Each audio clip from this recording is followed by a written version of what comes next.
আবারও তোমাদের সামনে একটা নতুন রেসিপি নিয়ে চলে আসলাম। তো বন্ধুরা, তোমরা সবাই কেমন আছো? নিশ্চয়ই সবাই ভালো আছো, আমিও ভালো আছি। তো বড়দের সবাইকে প্রণাম আর ছোটোদের ভালোবাসা দিয়ে আজকে আমি আমার রেসিপিটা শুরু করছি। তো বন্ধুরা, তোমরা ভিডিওটা স্কিপ করো না, তাহলে বুঝতে পারবে না। দেখো, বাজারে গিয়েছিলাম, সেখান থেকে আজকে আমি মুরগির মাংস নিয়ে এসেছি। তো এনে ভালো করে পরিষ্কার করে আমি ধুয়ে ঝরা দিয়ে রেখেছিলাম। তো এইটা মুরগির মাংস, কিন্তু খেতে পুরো মাটনের স্বাদ। তো দেখো বন্ধুরা, আমি কিভাবে রান্না করছি, তোমরা কিন্তু স্কিপ করো না, তাহলে মিস করে যাবে। তো দেখো, প্রথমে আমি মাংসটাকে লবণ, গরম মশলার পাউডার আর টক দই দিয়ে খুব ভালো করে মাখিয়ে নেব। তো এটা আমার ঘরে পাতানো টক দই। তো এবার আমি 2-3 চামচ টক দই এখানে দিয়ে দেবো। যেহেতু আমার মাংসের পরিমাণটা কম, সেই জন্য আমি অল্পই দিচ্ছি।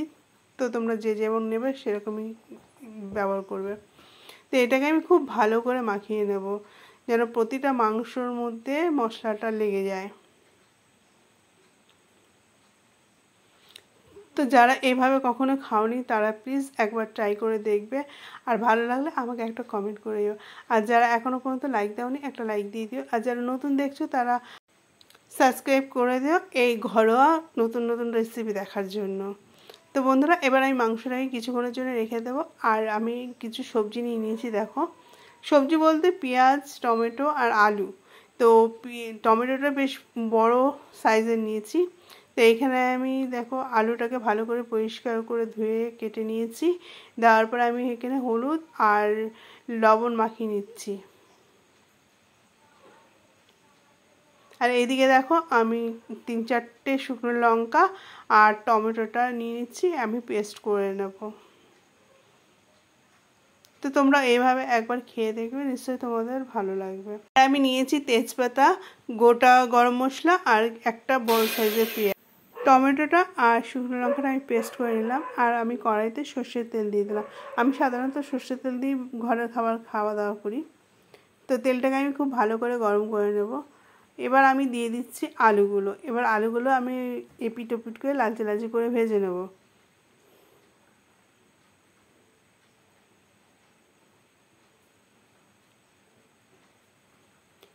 তো এপিট ওপিট করে আমি ভেজে নিচ্ছি। আর আমি সাধারণত ঘরের খাবারই শেয়ার করি, মানে রোজকার দৈনন্দিন খাওয়ার থেকে একটা করে রেসিপি আমি শেয়ার করি। তোমাদের ভালো লাগলে অবশ্যই একটা লাইক দিয়ে দিও। তো আলুগুলো আমার ভাজা হয়ে গেছে, আমি তুলে নিলাম। এবার আমি দিয়েছি তেজপাতা আর গোটা গরম মশলাটা।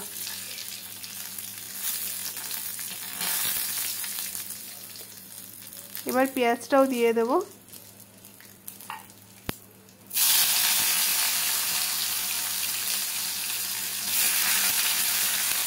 তো পেঁয়াজটাকে আমি খুব ভালো করে ভাজা ভাজা করে নেব। যেহেতু আমি ঘরোয়া রেসিপি শেয়ার করি, ঘরের খাবার জন্য তৈরি করি, যার জন্য আমি ননস্টিকের কড়াই ব্যবহার করি না। তো এবার আমি দিয়ে দিলাম আদা রসুন, একটু জল দিয়ে মিশিয়ে দিয়েছি। দিয়ে দিলাম স্বাদ মতো লবণ, আবার হলুদ গুঁড়ো, লঙ্কার গুঁড়ো, ধনের গুঁড়ো, জিরের গুঁড়ো।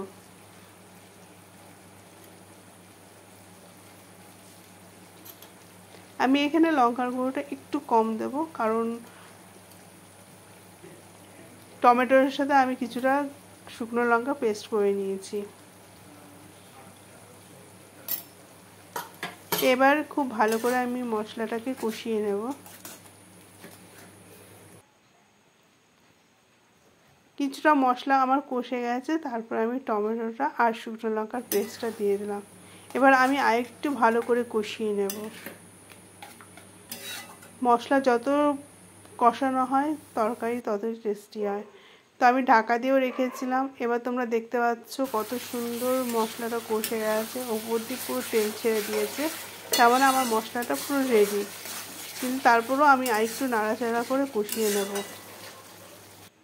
এবার আমি সেই চিকেনটা দিয়ে দেবো, দই চিকেনটা। তো এবার এটাও খুব ভালো করে কষিয়ে নেব।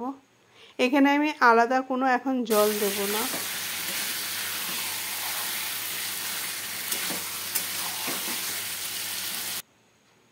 বাটি ধোয়া জল দিচ্ছি আমি সামান্য, খুব বেশি দেব না, সামান্য জলই দিলাম। তো মশলা কালারটা তোমরা নিশ্চয়ই বুঝতে পারছো কতটা টেস্টি হতে চলেছে তরকারিটা। তো স্কিপ করো না, পুরো ভিডিওটা তোমরা দেখো। আর যারা এতক্ষণে একটাও লাইক দাওনি প্লিজ একটা লাইক দিয়ে দিও। তো দেখো মাংসটা আমার কষানো হয়ে গেছে, ওপর দিয়ে তেল ছেড়ে দিয়েছে। আমি সবসময় বলি যত ভালো করে কষানো হবে কারি ততটাই খেতে টেস্টি হবে।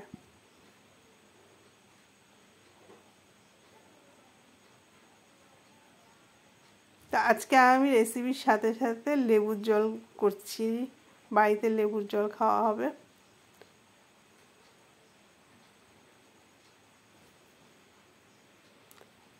তো অনেকটা পরিমাণ লেবু ছিল, মানে লেবু তো খাওয়া হয় না, তো আজকে দেখলাম অনেকটা লেবু আছে তাই একটু লেবুর জল করে ফেলছি। তো এবার দেখো মাংসটা আমার কষে যাচ্ছে সুন্দর করে। তো তোমরা কারা কারা চিকেন খেতে ভালোবাসো অবশ্যই কমেন্ট করো, আর কে কোথা দিয়ে দেখছো সেটাও একটু কমেন্ট করো। আর আমার ভিডিওটা তোমাদের যদি ভালো লাগে সেটা অবশ্যই আমাকে বলো।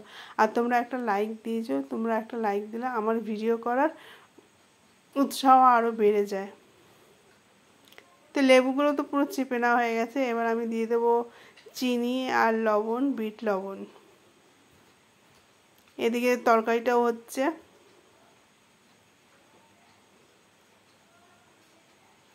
এবার আমি আলুগুলো দিয়ে দিচ্ছি।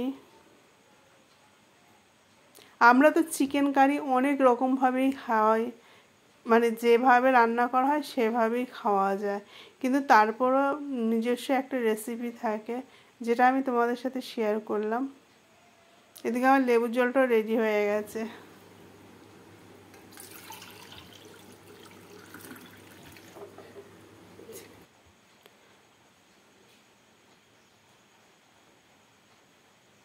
এদিকে তোমরা দেখতে পাচ্ছ কতটা জল ছেড়ে দিয়েছে কষতে কষতে। তো এখানে আমি দিয়ে দেবো অল্প পরিমাণে জল। এখানে যারা গরম জল দিতে চাও গরম জল দিলে খুবই ভালো, কিন্তু আমার হাতের কাছে গরম জল ছিল না বলে আমি ঠান্ডা জলটাই ইউজ করলাম। তো এবার আমি কিছুক্ষণ ঢাকা দিয়ে রাখবো। তো 10 মিনিট পরে দেখো তরকারিটা কত সুন্দর ফুটে গেছে আর কালারও হয়ে গেছে।